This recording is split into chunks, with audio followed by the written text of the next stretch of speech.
aku ditawarin jadi host di beberapa stasiun TV sama jadi host podcast. Nah, akhirnya karena Kemenparekraf tahu kita kan lagi ada pemotongan budget nih, kita lagi penghematan untuk acara ngobrol-ngobrolnya Kemenparekraf ini, menterinya aja deh yang jadi host gitu kan, dulu pernah gitu. Jadi ini sebetulnya sih tugas tambahan dan nggak dibayar ini.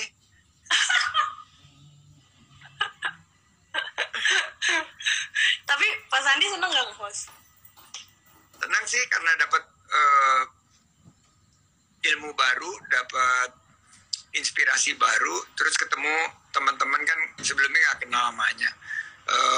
Terus gini, kalau kita nggak kesempatan ngobrol sama yang age bracketnya beda, karena aku sekarang umurnya 52, terus nggak sempat ngobrol sama yang mayoritas populasi kita kan milenial seperti Anya, ini nggak dapet vibe-nya, nggak dapet. Terus akhirnya kita echo chambering, akhirnya hanya ngobrol sama orang-orang yang seumur, ngobrol sama orang-orang yang sependapat, akhirnya kita nggak dapet inspirasi, masukan baru. Jadi hosting ini kesempatan ketemu, kalau nggak host nggak akan ketemu sama Onat, nggak akan ketemu sama misalnya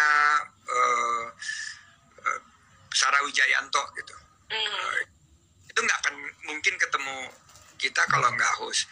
Kemarin bisa ketemu Hamish Daud itu juga karena nge-host. Kalau nggak nge-host jarang banget. Menteri kan ketemunya biasanya sama gubernur, sama bupati. Nggak dapat perspektif itu. Dan apalagi karena kreatif itu ada 17 subsektor, nge-host itu ngebantu untuk dapat perspektif baru. Tapi Bapak sebenarnya enjoy nggak ngomong sama yang kayak lebih muda gitu, Pak? Terasa enjoy nggak, Pak? Enjoy banget. Aku kadang-kadang juga nggak ngerti gitu loh, tapi agak asik aja, ketawa-ketawa, terus lama-lama ngerti juga. Karena untuk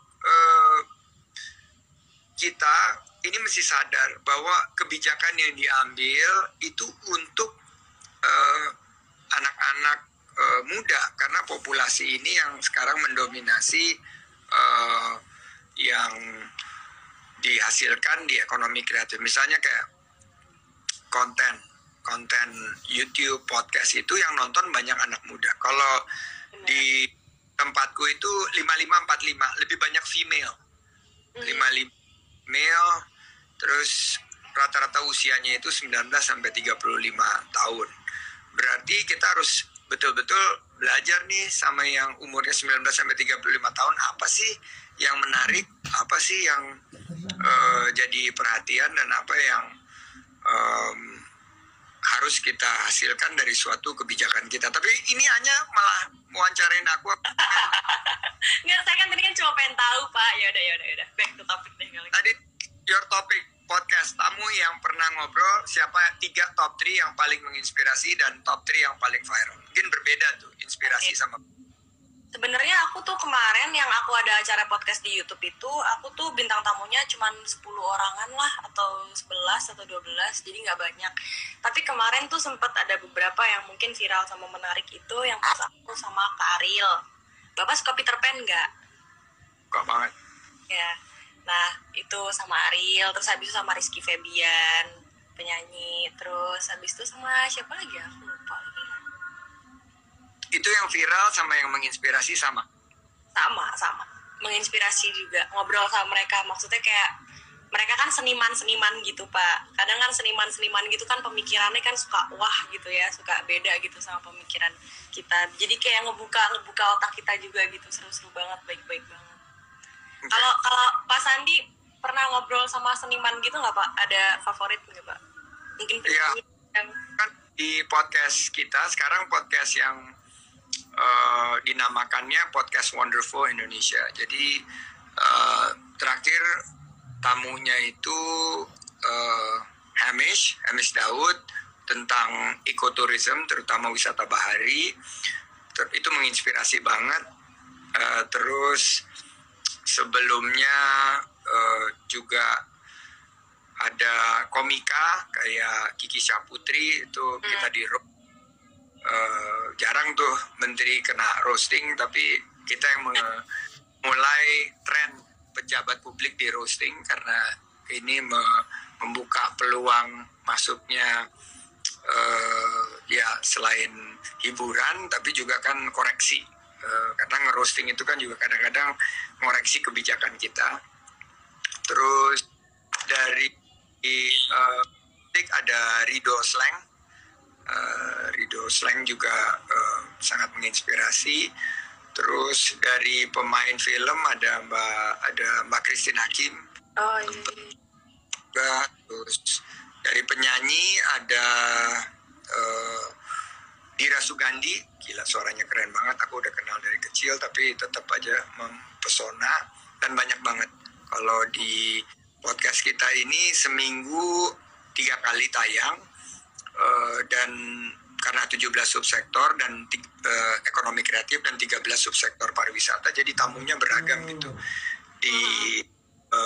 Disesuaikan dengan topik hari itu. Kalau fashion, kalau kuliner kita ngundang yang jago kuliner kayak Magdalena kemarin yang barbar kue. Terus kalau Kria handicraft kita ngundang juga artisans yang bikin handicraft. Jadi gitu sih, seru banget dan ketemunya tuh lintas generasi, yang senior banget sampai yang junior banget. Tapi salah satu yang paling muda kayaknya Anya deh. Jadi aku banyak belajar juga sih malam ini. Oh iya Pak, emang ya saya 25 paling muda ya berarti ya? Wow. Ya, 25 ini seumur anak saya mungkin yang paling muda ya, karena sebelumnya tuh di 30-an, rata-rata di atas 30-an.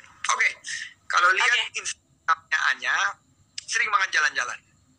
Di Indonesia, kota mana yang menjadi favorit Anya, dan kalau lagi traveling, apa kegiatan wisata yang paling sering dicoba? Oke, jadi aku tuh tahun lalu sempat pergi bareng Kemenpar juga ke Bali. Tapi, cuman aku sebenarnya kalau personally, kalau misalnya pengen jalan-jalan yang paling gampang dan paling cepat itu emang biasanya kayak kan ke Bali. Tapi sebelumnya aku juga pernah kayak ke Gorontalo, terus habis itu ke daerah mana lagi ya, ke daerah Jawa kayak Banyuwangi gitu. Maksudnya juga ternyata banyak yang nggak kalah bagus sama Bali gitu. Mungkin Bali kan yang paling mainstreamnya kan. Tapi sih aku sih paling sering sih ke Bali sih Pak gitu. Tapi sebenarnya aku tuh pengen banget nyobain kayak pergi-pergi ke tempat lain, misalnya kayak ke Danau Toba, atau kemarin Pak Sandi habis balik dari ini ya, Wairebo ya Pak. Nah, ya, pengen nyobain ke yang daerah-daerah sana gitu, kayak ke NTT atau kemana gitu, pengen banget. Oke, kalau kita cocok schedule-nya nanti next time bisa juga, karena wisata sekarang yang lagi dikembangkan bukan hanya rohali, rombongan hanya lihat-lihat, tapi rombongan yang berdampak positif terhadap lingkungan.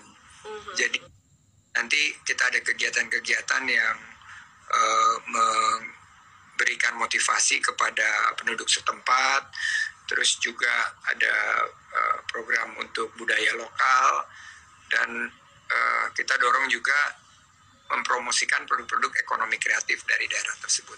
Nanti memang Bali butuh banget hanya kita punya dukungan supaya segera bangkit dan pulih, tapi banyak banget daerah-daerah lain di Indonesia juga yang perlu sentuhan kita. Jadi nanti program Parekraf mudah-mudahan bisa menghadirkan wisata yang menantang nih buat Anya. Terakhir ini sebelum kita main games,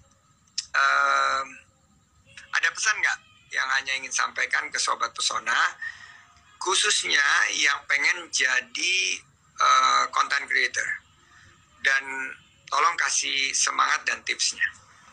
Oke, kalau dari aku sendiri, sebenarnya aku itu bisa ada di titik ini, maksudnya aku kan tadinya kan selebgram aja tuh Pak, aku kan tadinya kan nggak bergelut di dunia acting segala macem, dan semuanya tuh aku juga nggak pernah ngeplan, nggak pernah punya ambisinya juga.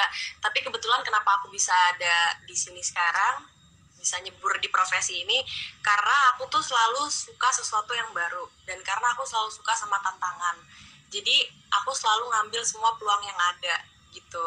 Jadi aku pokoknya selalu nyobain yang baru, selalu suka peluang segala macem. Jadi lumayan apa-apa tuh suka cobain tantangan tuh suka gitu Pak. Jadi buat kalian juga yang mungkin emang pengen jadi content creator atau entah apapun itu pengen develop di bidangnya kalian, kalau menurut aku kalian jangan takut-takut dan jangan selalu stay di comfort zone kalian, tapi kalian juga harus berani untuk keluar dari comfort zone kalian. Kalau dari saya itu Pak.